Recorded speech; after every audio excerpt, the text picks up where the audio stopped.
Hello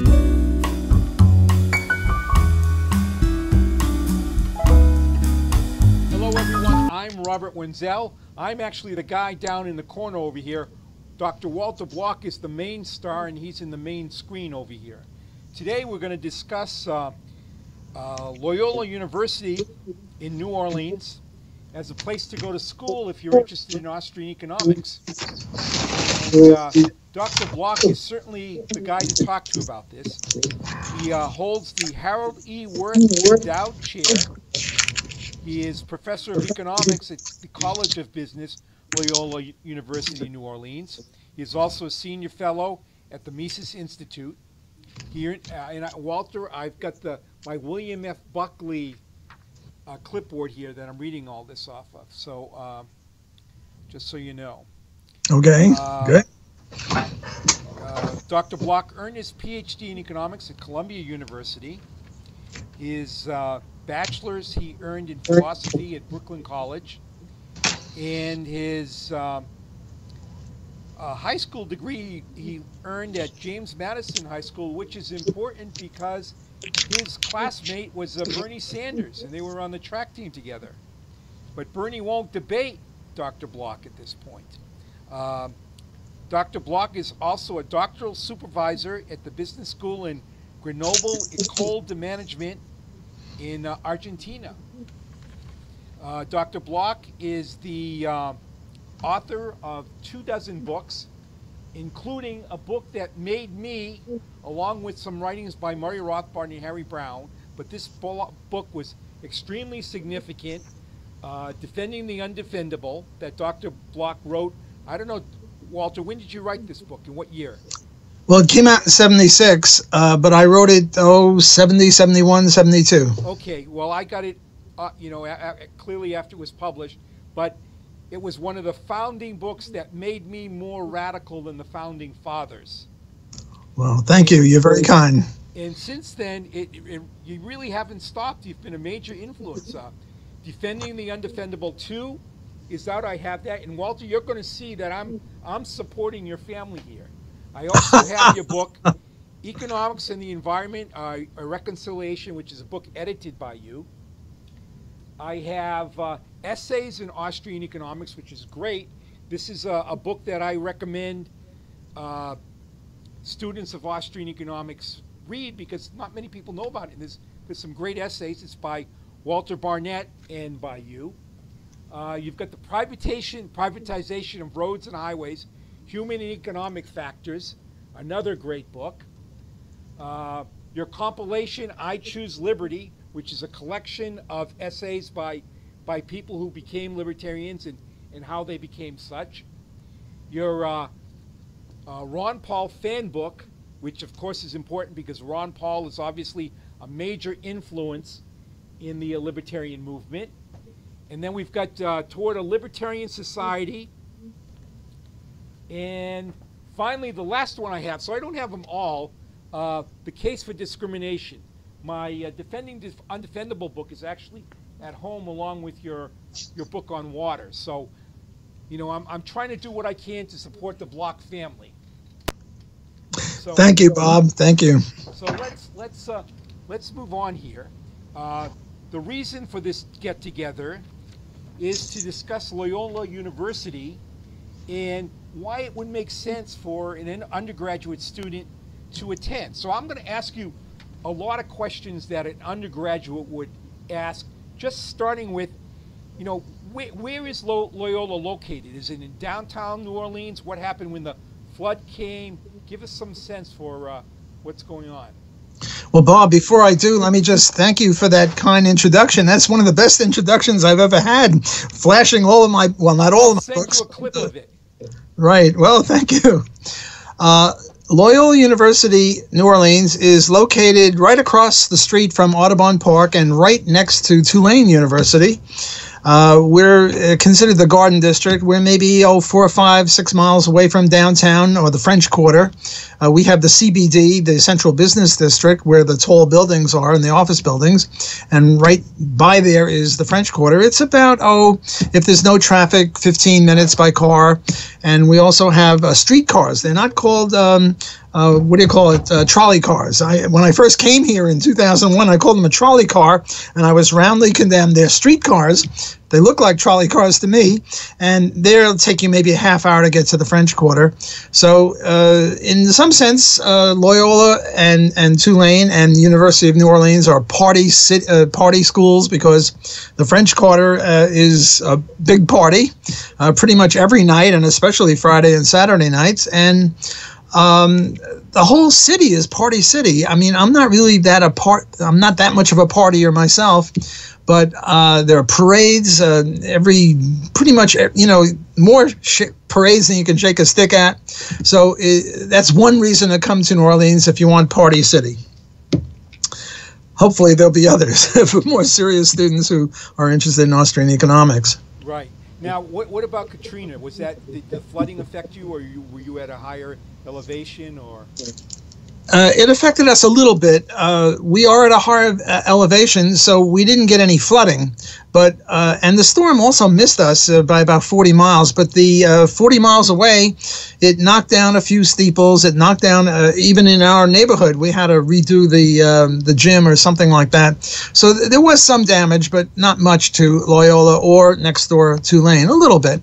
1,900 people died in that, and people blame it on Katrina, but it was really the fault of the Army Corps of Engineers, whose levees fell apart. Right. Okay, so now how many students actually go to Loyola University? And you're part of are you part of the whole Jesuit Loyola franchise that's located like in Baltimore and things like that, or? Well, the situation is that there are 28 Jesuit universities. I used to teach at a different one, College of the Holy Cross. There's Georgetown. There are many, well, there are 28 Jesuit universities. There are 4 Loyola universities among the 28, and the 4 Loyola universities are just named after Loyola, who was the founding father of the Jesuit order. And the 4 Jesuit universities are located in Los Angeles, New Orleans, Baltimore, and Chicago. But we have no more in common with the other 3 Jesuit universities, Loyola universities, that is, than we have with the other 24 Jesuit universities. All 28 are equal in some sense, or are fellow universities. It's just a coincidence that 4 of them are named after Loyola. Okay, and so now, what about the student body? How large is it? How many of them are locals? How many of them live off campus? Do you have a rough sense for those numbers? Yeah, I have a rough sense. We have about 3,500 students altogether. I would say half of them are from New Orleans, rather from Louisiana, and maybe a quarter from New Orleans, and half are from other states in the Union, and we've got many students from foreign countries. New Orleans is sometimes seen as the northernmost Caribbean city. So we have a lot of students from Central and South America, Mexico, other places like that. So that would be, I think we have students from, I don't know, maybe 100 different countries, but I'm not sure of that. Mm-hmm. Yeah. Okay. And I take it there's what percentage would you say are residents versus commuters? How does that break down? I think most are on campus. I think for freshmen and sophomores, you have to be on campus, and then juniors and seniors, you can be off campus, but you don't have to be. You can stay on for 4 years. I would say maybe 3/4 of our students, maybe 7/8 are on campus. There are very few people who commute in, people who live in New Orleans commute in. But, juniors and seniors sometimes get their own apartments off campus in the neighborhood. So pretty much, yeah, it's a case where when everybody is coming into the university, say as freshmen, for example, they're all sort of meeting each other for the same time. There's not a lot of like local cliques or anything. There will be other people from other areas. Is that correct? Well, I don't really think there are many local cliques. We get we have a, what do you call it, diversity committee here, and they try to weed out that thing. Well, naturally there are cliques because all the chess players congregate with each other. Yeah, I didn't mean that, but what I mean is like, if you've got people coming from other parts of the country or even other parts of the state, it's not like it's just a local college where it's people who graduated from a local high school who know each other. I mean, so someone's not going to be uncomfortable coming in the sense that everybody's going to know everybody and they're going to be the outlier. That's sort of what I mean by that type of thing. Absolutely not. I would say that 20, maybe 25% tops are from New Orleans. Right. There are others, maybe another 20, 25% from the rest of Louisiana. And the other half, and maybe more than half, come either from outside of Louisiana or outside the country. So it's a very cosmopolitan kind of operation. It's not as if everybody knows everybody because everybody's from, say, New Orleans. I'm going to send that clip to Nick Gillespie, the cosmopolitan thing. Okay.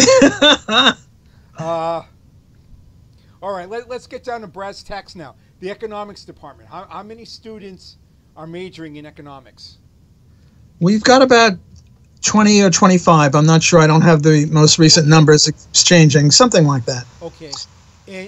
We have an economics club meeting every other week or so, maybe 7 or 8 times in a semester, and we'll get 40, 50, 60 kids coming to that, not all of whom are economics majors, but most of them are economics majors or economics minors. And there might be some that are majoring in, I don't know, political science or history, something close to it, but have interest in economics. So we get a group of maybe 40, 50, 60 people to the econ club meetings. Okay, now as far as the students that are economics majors, how many of them are oriented towards Austrian school economics, free market economics, that type of thing, and how many would you sort of identify as being more traditional Keynesian? Well, it depends upon what you mean by oriented. All 4 of our members of the econ club, econ department, are Austro-libertarians. So every last major and minor would be at least acquainted with Austrian economics. Now, they might not all agree with it 100%. I don't know. But at least they'd be acquainted with it because all 4 of us are Austro-libertarians. I used to teach in College of the Holy Cross, and I was the only Austro-libertarian in the whole place. And the other professors would tell students, don't take Bloch, he's a little weird. And when I would get a student in my advanced classes, they'd never heard of Austrian economics.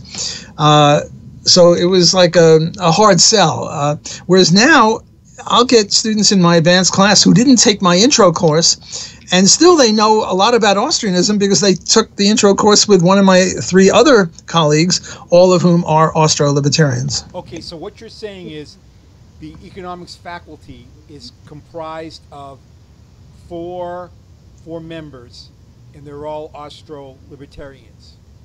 Yes. Okay, and who are they? Well, Bill Barnett is the most senior person. He's been here forever. He's 1 year older than me. I'm 76. He's 77.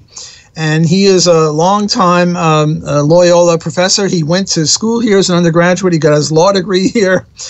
He's been here for many, many years as a faculty member. He's the one who was very instrumental in getting me hired in 2001. So he's the most senior person. I'm the second most senior person. You've given my introduction, so I don't have to say any more about that. The third one in terms of seniority is John Levendis. He got his PhD at Iowa. He is also an undergraduate student here. So 2 out of the 4 were undergraduates here as well.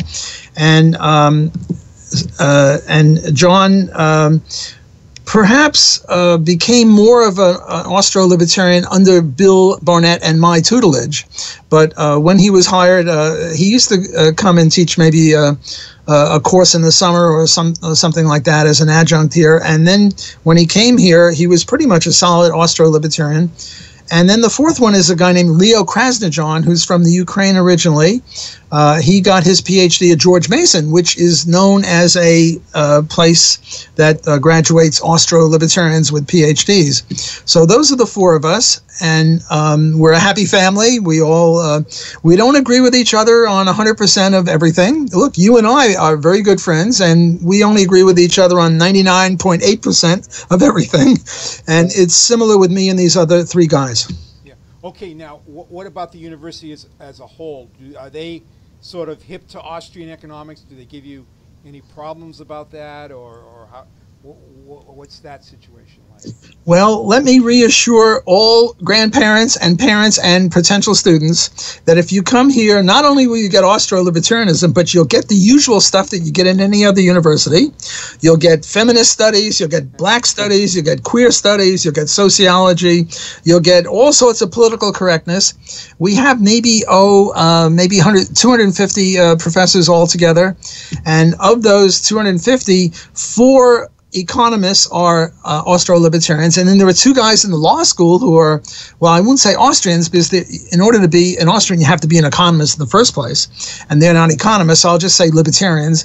And then Nick Capaldi is in the business school, and again, he can't be an Austrian because he's not an economist, he's more of a philosopher, but he teaches business ethics, and his business ethics are roughly comparable to yours and mine, Bob, namely free enterprise is not unethical, capitalism is a virtuous kind of place. So we have 7 out of 250, which is a gigantic overrepresentation, because at next door Tulane, where they must have, I don't know, 600 or 700 professors, they only got 2, and at UN, what's that? The major school, Louisiana, LSU, Louisiana State. They've got not 1. And I know that because I sometimes lecture at LSU, and I ask 100 or 150 students, are there any libertarian professors here? And if 100 students or 150 students between them can't mention 1, I think it's safe to say there's not a single one there. Wow. So at most universities, the left vastly outweighs the right, and the libertarians are a long way 3rd place after the conservatives. But I would say that probably, with the exception of 3 or 4 schools that I'll mention later, because I'm sure you'll ask me, where do I send my students who graduate? Where do I send them to graduate school? And the main ones are Texas Tech and George Mason. With the exception of those, I think we 7 are more libertarians than virtually any school on the planet, or certainly in the country. And as a percentage, we're a higher percentage, I think, than any other school, except maybe for George Mason. Yeah. Okay, so a new freshman coming in, will he be able to study under, he or she, will they be able to study under you freshman year? What courses do you teach? Well, I teach 1 and 2. That means in the fall I teach 1, and in the spring I teach 2. Right now it's the fall. I'm teaching 1 advanced class, IO, Industrial Organization, Antitrust Economics. There are several freshman students who came here purposely to study with me, and they can't take my course because it's an advanced course. Unless they have some preliminary advanced status. But they can take the intro course with one of my 3 colleagues, or they can wait until the spring when I teach an intro and another advanced class. One kid that I know of is taking a class with Leo Krasnojarn, who is a perfectly good Austro-libertarian. He's also interested in public choice, but what the heck, can't have everything. So he's a perfectly good person, and if you come here as a freshman in the fall, you can't take my intro class because I don't teach intro in the fall. I only teach it in the spring. So you'd have to wait 1 semester and get some of the other requirements out of the way, or just take an intro course with one of my colleagues, all of whom I certify as good Austro-libertarians. Right. Okay, and now you also have discussions groups outside of the formal class material. Is that what goes on with that? Well, every other week, roughly, or maybe 7 or 8 times during the 15-week semester, we have this Econ Club meeting where we have an outside speaker. It has to be a professor, otherwise we'd long ago invited you, Bob, right. But you have to be a professor of economics. Okay. And we'll invite professors from the Mises Institute, from George Mason, from Texas Tech, from other places who are free enterprise professors, and we give the kids a free lunch, and then they hear a lecture for 45 minutes, and then we have a half-hour Q&A, and we professors take out the guy or the gal who's the speaker, and happily some of the speakers this year are former students of ours who were undergraduates here and went off to George Mason or elsewhere and now come back as professors. So that's one thing that we do, and that's usually almost always, no, it's always on a Thursday. And then on a Friday afternoon, right the same day, or rather the same week, we have a thing called the Human Action Seminar. Now, you'll never guess where I got the word human action from. Yeah, right. I'll give you 3 guesses. Obviously, Mises' most famous book. Right. The reason I call it the Human Action Seminar is because that was the first book we read when I started this seminar. And this is attended by fewer people, but really interested people who are really into it. I mean, in order to read Human Action, you have to be interested in it. Right, right. But we started with Human Action many years ago, and we finished it a long time ago, and we've had other books since. Right now, we're doing Mises' Socialism. And what we do is we do 30 or 40 pages every session. And if you remember this session, Bob, if you're ever in New Orleans, you would be invited to come, and you would read the 30 or 40 pages if you were a good boy. If you weren't a good boy, you would just come and sort of listen in, which is okay. And we'll have, maybe 10 or 12 students, maybe 2 or 3, 4 professors. Sometimes we get a professor from next door, Tulane. And then we'll have, 5 or 6 people who are neither professors nor students, but they're interested. Like we have somebody who's a lawyer. We have another person who is a minister. And we'll get people, a high school teacher, 2 or 3 high school teachers in New Orleans who come to our seminar. So we'll maybe have, 15 to 25 people sitting in a square table kind of a thing, and we discuss Mises' socialism. And then we're going to be discussing another former student of mine, Ed Stringham. He has a book on anarchism. That'll be the next one. And sometimes we'll do a Hayek book or a Friedman book. In other words, it's a book club. Mm-hmm. And the students who attend that become friends with each other. We got 5 of them who are roommates with each other in the dorms, and they're all Austro-Libertarian kids. So I think that if a freshman kid comes here who is interested in Austro-Libertarianism, he will not only have professors who are very sympathetic to him, but he will also have a whole bunch of students who are also very sympathetic with him and potential friends. Mm-hmm. Now, in some of your blogs, discussing Loyola, you've also talked about people transferring. Have many people transferred over, and how complicated is it to do that? What's that? Well, not only do we get freshmen, but we get transfers. A lot of times, I write a lot of blogs on the Mises.org blog, right. And a lot of them are high school seniors or college kids at other schools where the only professors are Keynesians. And sometimes I'll send them a thing I've written, and I'll certainly send them the URL for this interview. And I say, hey, come on down. The water's fine. You'll enjoy it. You'll have good professors. You'll have good fellow students. Not all, because we do have a sociology department, we have a history department, we have all these other departments where the professors and the students are very, very left, but you'll get that at any university. So yes, we're open and welcoming to not only freshmen, but also transfer students from any other college. Even if you're a senior, you can spend your last year here. Mm-hmm. Okay, so now let's get to the big question. What happens after they graduate and they want to continue on and go for their PhD? How successful are you? Have you been? And you mentioned already George Mason and Texas Tech. And the other question I want to tie in with this is, how much math do these kids have to know? Right. Those are 2 very good and very important questions. We've been lucky.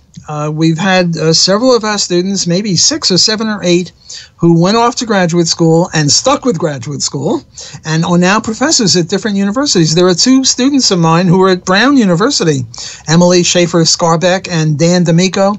Dan, both of them were undergraduates here. Dan then went to George Mason, as did Emily, and they both got their PhDs there. Emily went off somewhere else to England somewhere, and Dan came back here. He was my colleague for 6 or 7 years, and then both of them transferred from here to Brown University, which is an Ivy League, very prestigious university, and they're both there. Wow. We have maybe 5 or 6 other students. Ed Stringham, I mentioned. Well, he was a student of mine, not at Loyola, but at the College of Holy Cross. But we have 4 or 5 other students. Nick Snow is another one of them. Jenny Dermeyer, who all went to George Mason and got their PhDs and are now professors of economics and promoting liberty, Austro-libertarian version of liberty. We have 2 or 3 students who we sent off to Texas Tech. And Texas Tech is a whole bunch of professors there who, most of whom got their PhDs from George Mason. One of whom, Andy Young, was an undergraduate student of mine at the College of the Holy Cross. So that's another cadre kind of university. And there's also Troy University, which only offers master's degrees, and 1 or 2 of my students are now going there.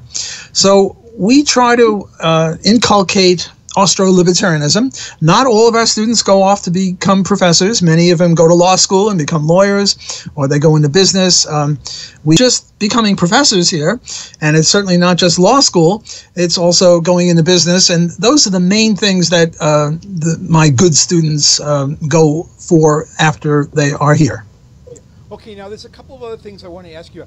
First, I notice a lot of students write articles with you jointly, and they get published in peer-reviewed journals. How frequently does that happen with all your students, or Austrian-oriented students, or what goes on there? Well, I'm glad you brought that up. That's a very important benefit that you get. Well, not everybody gets that. I've been here 16 years, and I've got almost 100 former student essays that are now published in referee journals. Wow, that's fantastic. And just to indicate for non-academics, getting an article in a referee journal is the way that professors get tenure or not, or get a job in the first place. This is part of the publish or perish syndrome. In one of your excellent blogs, you don't get credit for tenure. You don't get more of a chance to get an academic job. It has to be a referee journal like the American Economic Review or the Journal of Libertarian Studies or the Quarterly Journal of Austrian Economics or the American Economic Review, places like that. Some of them very prestigious, some of them less so. So what I do in all of my classes, especially all my advanced classes, and I do something like that with my intro classes. With my intro classes, I take the top 3 or 4 students in the midterm, and I say, okay, you guys, you can take the final, and whatever mark you get on the final, you get on, that's it. Or you can write a term paper for me. And the term paper has to be, 3,000 words, and I don't care if it's crappy term paper, as long as you don't give me gibberish. I'll give you an A in the course, and you don't have to take the final exam. And for my advanced classes, I compel, in quotes, namely it's a course requirement, that they write a term paper for me. And usually what professors do when they assign a term paper is they just say, okay, the term paper is due the last day of class or the day of the final, and that's it. I don't do that. What I do is I say the first draft of the term paper is due about 2/3 of the way into the course, when students have had a chance to imbibe at the fount of Austro-libertarianism. And then I say the paper is due then, and then you have to give it not only to me, but to your buddy, your editorial buddy. So if you and I, Bob, are students in my class, I give you my term paper, you give me your term paper, and we each edit the other guy's term paper. And I might say, well, Bob, you misspelled this word, and you might say, well, Block, this sentence has got 300 words in it, break it up into 6 sentences. Or I just don't understand what you're saying here, Bob, please elaborate. Or Bob, you need a footnote right here. So then, after the editing is over, I get the papers back and I mark all of my students as an editor, and then I make snarky remarks to the author. And then the paper is due the last day of class or the final exam, and hopefully it's a much better paper because it went through this process of having two editors. Right. And then I mark the kids as an editor, which is unusual. I don't think I've ever had. I was never graded as an editor, and I've had almost 100 student term papers published in referee journals. About 95% of them I've co-authored. Why? Because there are certain journals that sort of like what I do, and if my name is on the paper, they're more likely to publish it than if not.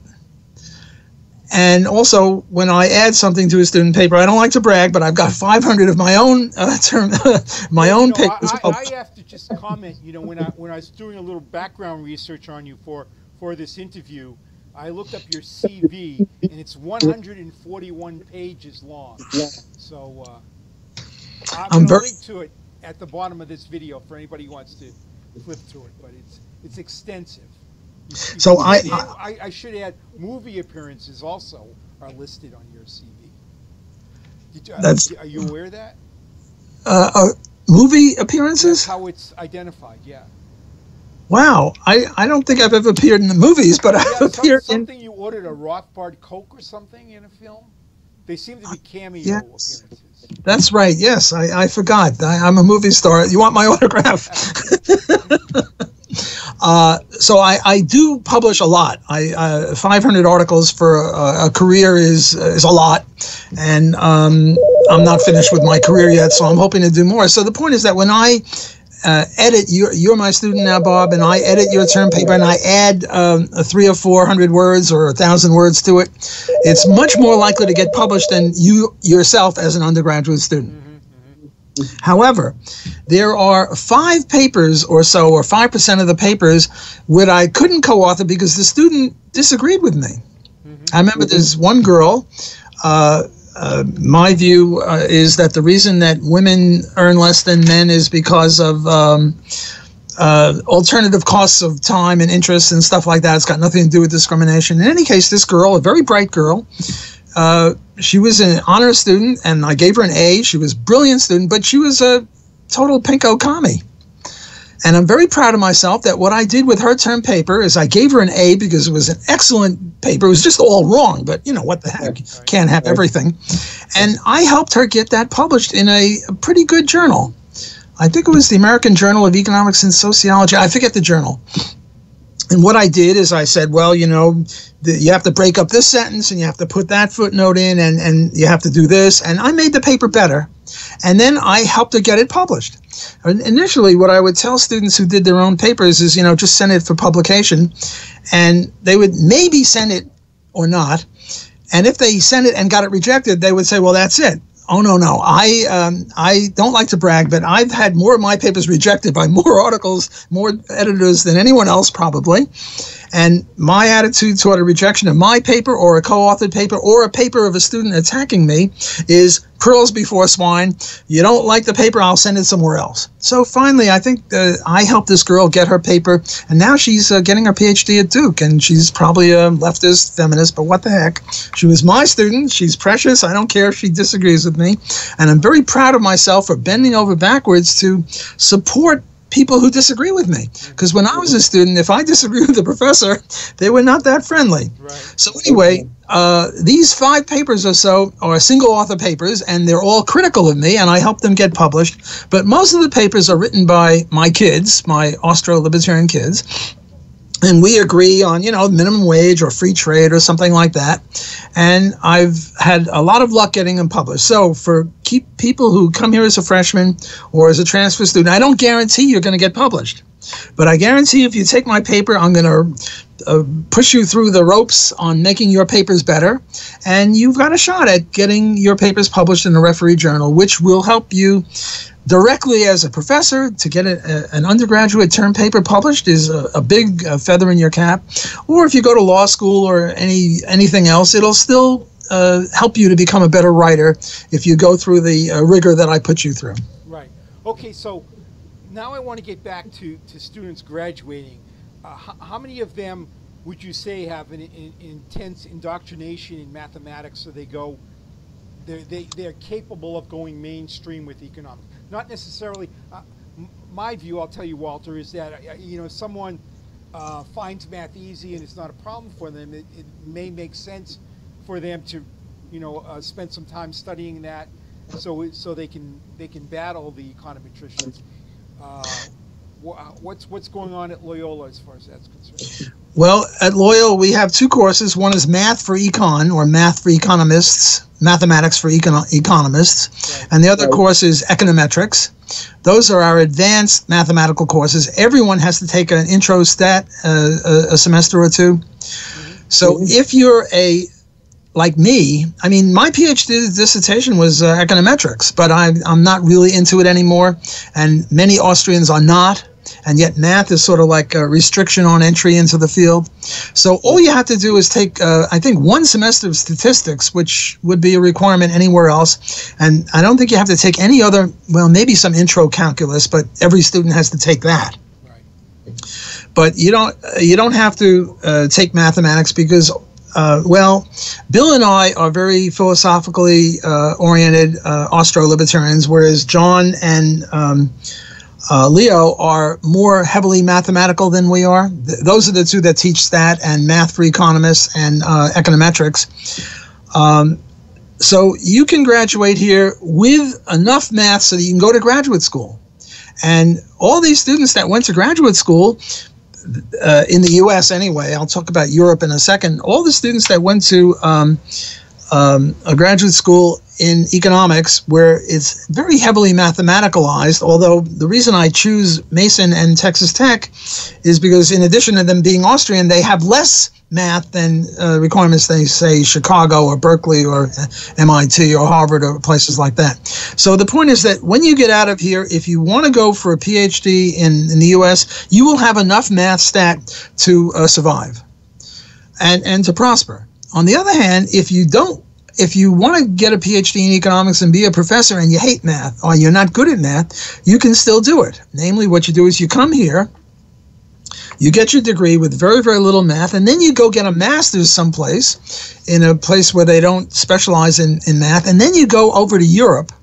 And the situation in Europe, and we have several Austro-libertarian professors there, Guido Holtzmann in France, Huerta de Soto in Spain, Matt Mackay in Poland, a few others in Czech Republic, Joseph Sima. And the way they work a PhD there is, if you come with a master's, all you have to do is write your PhD dissertation, and you can write your PhD dissertation on anything you want, and it doesn't have to be mathematical. So for people who hate math, or don't like it or are not good at it, you can still get a PhD in economics. It's not as prestigious as one at MIT or Harvard or whatever, but there are people who've done that. Richard Ebeling got a PhD at Cork University and has a career in doing this sort of thing. So that would be our answer for math, that if you're into that, you'll get enough here. And if you're not into it, you can avoid it and go off to graduate school if you want and still do it philosophically, like most Austrians say, Murray Rothbard or Ludwig von Mises or Hayek. Yeah. Walter, what would you say about if someone wanted to do a graduate degree in, say, sociology or something like that? I attended a American Sociology Association meeting here. And it struck me that there seems to be group cells that are do quantitative stuff, but there's a lot of stuff that is not. And I don't think they're familiar with Austrian economics. So I think you could really sort of do a graduate degree in sociology in the United States and probably sneak in and even do a PhD paper that's very Austrian, and the sociologists wouldn't mind and maybe not even detect what's really going on. Do you have any thought on that? Or? Well, before I answer that, I'm a professor. I'm never allowed to answer questions directly. I have to prevaricate. We're both rotten kids, Bob. What we should have said at the very beginning of this is, what is Austrian economics and what is libertarianism? Okay. So let me do that, and then I'll talk about sociology. Well, libertarianism is pretty easy to describe. It's just a philosophy that believes, keep your mitts to yourself and don't grab other people or their property without their permission. And property is defined as based on homesteading and voluntary trade. So libertarianism, free enterprise, capitalism, marketplace are good and efficient. What is Austrian economics? Austrian economics got nothing to do with the economics of the country Austria. It's just named that way because the people who started it, Menger, von Beauvert, Mises, Hayek, all just happened to live in Austria at the time. It's similar to the Chicago School of Economics. The Chicago School of Economics, sometimes called the other free enterprise school, even though they're a little less free enterprise than we Austrians are, has nothing to do particularly with the economics of the city Chicago. It's just that the people who started it were all at Chicago, at the University of Chicago, people like Milton Friedman, George Stigler, Gary Becker, people like that. So Austrian economics has got nothing to do with Austria. What it is a philosophical a view of economics that's a little different than the mainstream in certain technical ways. Namely, we see ourselves more as a branch of logic, rather they see themselves as a branch of empirical science. These are very technical things that we don't really have to go into too deeply now because we could take up a whole hour on them. But that's roughly what Austrian economics is. And Austrian economics is sort of predicated on the idea that, Bob, you've got a nice shirt there, checkered shirt, blue shirt, and I've got a wristwatch. If we trade, we have a barter. I get your shirt, you get this wristwatch. We necessarily both gain in the ex ante sense, namely you like my watch more than your shirt, otherwise you're not making the trade. I like your shirt more than the watch, otherwise I'm not making the trade. And this sort of a thing, the Austrians would say, is just a matter of pure logic. Whereas the mainstream would want to test this, and I can't imagine how you could possibly test this. They would say it's just a hypothesis. I would say, no, no, no. This is a basic economic law. Ex ante benefits from trade without exception. So you can sort of get the idea that Austrians are a little bit more free enterprise, and we have different views on business cycles and on antitrust and things like that. In all of those areas where we diverge from them, we are really free enterprise. They are sort of semi-demi, quasi, wussy free enterprise. Okay, now for sociology. Sociology is a cesspool. There might be certain... sorry, I hope I'm not insulting anyone. No. Go ahead. I'm interested. Okay. I mean, you're more familiar with it than I am. I mean, I agree there's a bunch of lefties in it, but see, my thinking is they don't know. I don't think they know what Austrian economics is. I don't think they're doing a lot of econometric work. So I think you could sort of do some stuff on your own, and they wouldn't really know what the hell you're doing. I mean, you couldn't do something obviously libertarian or that's against social justice warrior perspectives, but I think you could sneak in.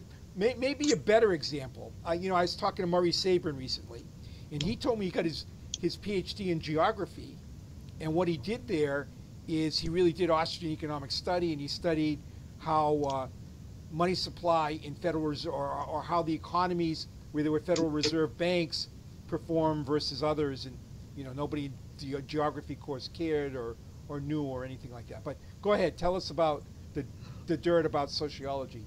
Well, I think there are some few sociologists who are mainly statistical and apolitical, and they're fine. But most sociologists are, as you mentioned, social justice warriors. It is possible to go get a PhD in sociology and sneak in under the radar. For example, your dissertation could be on something where libertarians and lefties agree. Say you wanted to legalize marijuana. Mm-hmm. The lefties agree with that. We agree with that. Or say anti-war. Well, it used to be the lefties were anti-war. They're not even anti-war now. Stick with legalizing marijuana or opposing rape or something like that.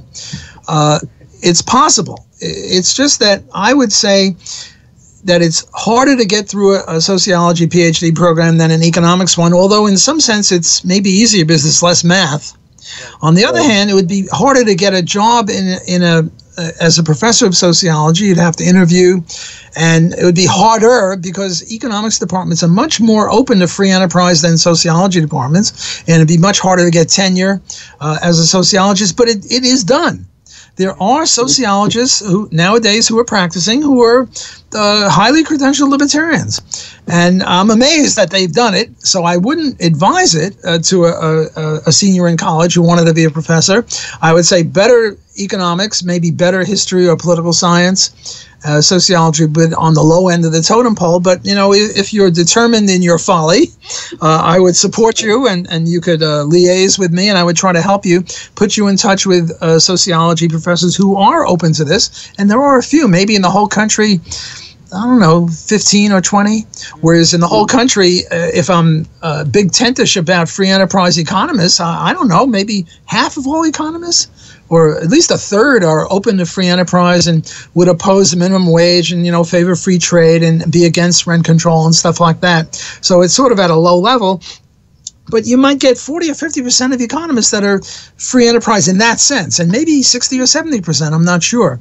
But sociologists, oh, no, you're not going to get anything like that. Very, very few people. Now you mentioned history. So are you talking history of economics, general U.S. history or world history, financial history? What or is there one preferable to another, or? Well, I really don't know that much about the history field, except to say I don't know much about the interstices of it, you know, like which branch of history would be better. But there are historians who are very, very free enterprise. There are young people getting their PhDs in history. And history is less mathematical. Again, there's such a thing called cliometrics, where they try to subject history to econometric formula and procedures. I would say if for some reason you don't want economics, and maybe history or political science would be next best in terms of getting a PhD and becoming a professor and promoting liberty and good economics or good social science in that way. Okay. All right, let's completely switch now. So you've got me sold. If I was an undergraduate now, Walter, I would be going to Loyola. So how do I pay for this? I mean, you know, what are the is there financial aid? You know, what's it cost? It costs something like, tuition is like $33,000 a year, and then room and board would be $7,000. So you're talking $40,000 a year, give or take. Right. Don't hold me to the exact numbers, but right. That's a ballpark number. We do give scholarships. If you're very, very poor, I think you can come here for free if you're very, very poor and you have good grades and stuff like that. On the other hand, not you the freshman or you the high school senior, but if your parents are very, very poor, I think you can come here for free, but if not for free, then for a very nominal amount. On the other hand, if your dad is a lawyer and he's making $500,000 a year, you're paying the whole $40,000. On the other hand, if your father is a bus driver and your mother works in McDonald's and their total income is, I don't know, $40,000 a year, you're going to get a big break off that $40,000. I don't know the exact amount, but we do have an admissions department here, and the admissions department would be very keen on helping any applicant to avail himself or herself of the full amount of scholarships that would be available from Loyola. And Loyola's got social justice warriors all over the place, so they would be very interested and willing to work with poor people, kids whose parents are poor, and help them get in here and not pay much. Then there's also student loans, and there are statistics showing that if you have an undergraduate degree, other things equal, you're much better off over the long haul, over the course of your life, even with student loans, than if you just graduate from high school and get a job at McDonald's or whatever you can get after you graduate from high school. Okay. And now if someone wants to get in touch with you, Walter, to pursue this further, I mean, should they just go to the Loyola website and work through all the forms, or should they contact you? What's the best way for them to go from here if they're interested? Well, that's like the question, which do I like, vanilla or chocolate ice cream? I like both. They can do both. Okay. They can contact me. I'm at WBlock, WBLOCK, at Loyno, Loyno, Louis Oliver Yellow, New Orleans, LOYNO.edu for education. So it's again WBlock loino.edu, or just go to our web and poke around and look at admissions. And there's all sorts of stuff that I'm not that familiar with, like, what exactly are the scholarships and things like that. And there are people in the admissions department who are much better at that sort of thing than I am. And do both. Contact me. I'll give you the inner story, and go to the officials in the admissions department, and they will help you get every inch or every penny of scholarship that we provide. Okay, great. Now, if a student does want, I don't know why we're getting a little feedback now on my end.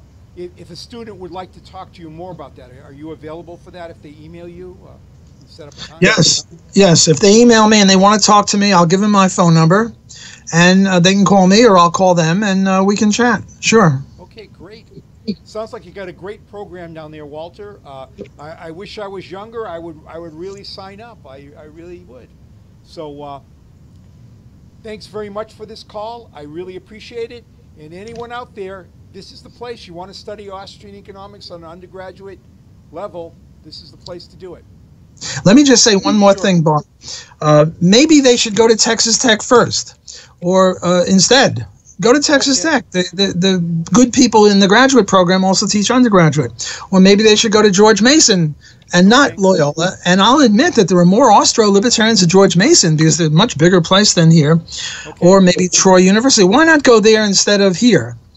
And I would say, well, there are two reasons. One, I'll be immodest and say our professors are better than theirs, even though they might have more. Secondly, much more important, if you come here, then you get two sets of professors.